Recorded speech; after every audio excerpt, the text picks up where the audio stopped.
Before he became a god, Heracles murdered his own children. He wasn't angry with them. He didn't hate them. He was insane. A goddess had broken his mind so completely that he looked at his own family and saw enemies. And when the madness finally cleared, he was left staring at what his own hands had done. Destroyed by guilt, he traveled to the oracle at Delphi with a single question: what do you do when you've done something you can never undo? The answer wasn't forgiveness. It was 12 impossible tasks. Kill a lion no weapon could pierce. Destroy a serpent that grows new heads when you cut them off.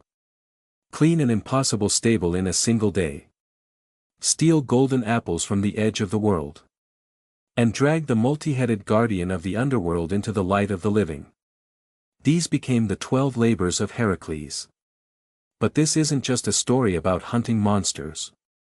It's the story of a man trying to live after the worst thing that could possibly happen to him. Heracles was born into a family doomed to be complicated. His father was Zeus, the king of the gods. His mother was a mortal woman. And Zeus's wife, Hera, hated him before he even drew his first breath.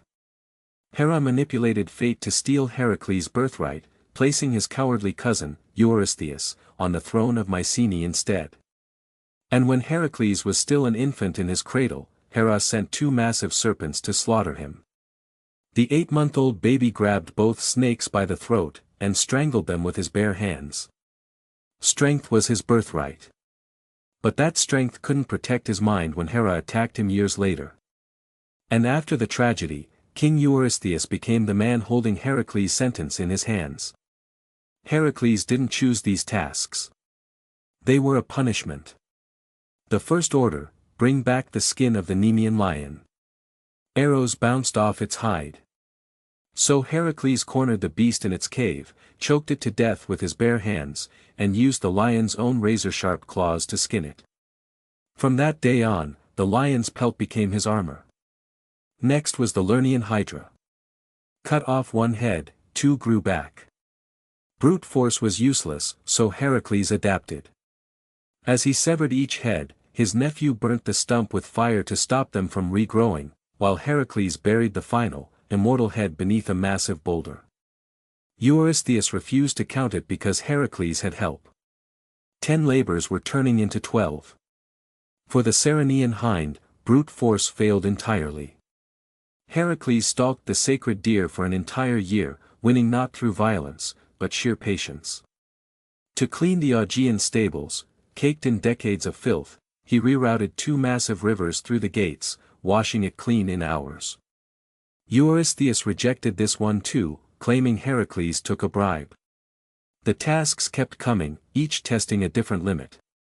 He used bronze clappers given by Athena to flush the man-eating Stymphalian birds into the sky.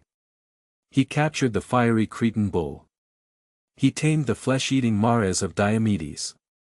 He fought through chaos and misinformation to claim the belt of the Amazon queen.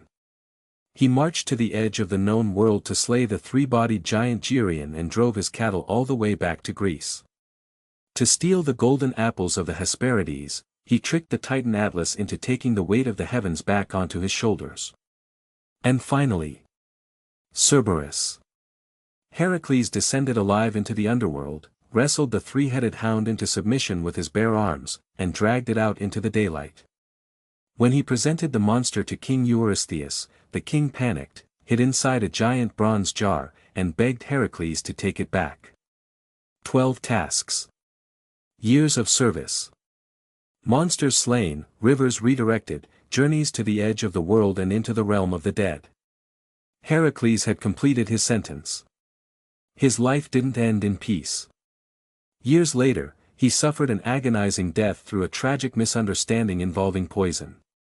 But as his mortal body burned on a funeral pyre, Zeus lifted his spirit to Mount Olympus. The mortal died. The god remained. Heracles achieved true immortality, and was finally reconciled with the divine world. Why has this story lasted for thousands of years? Because if strength were enough, the story would be short. The lion dies, the hydra dies, roll credits. But Heracles constantly discovers that strength isn't enough. The Hydra required teamwork. The Hind required patience. The stables required intellect. The apples required cleverness. Heracles couldn't punch his way out of guilt. He couldn't wrestle his way out of grief. He couldn't go back in time and save his children. So he did the only thing left, he kept moving. One labor at a time. Not because the past disappeared, but because the future still existed. Heracles didn't become a legend because nothing could break him. He became a legend because something did, and he kept walking anyway. If you love stories where ancient mythology reveals something deeply human, make sure to like and subscribe. There are plenty more stories where this one came from. I'll see you in the next video.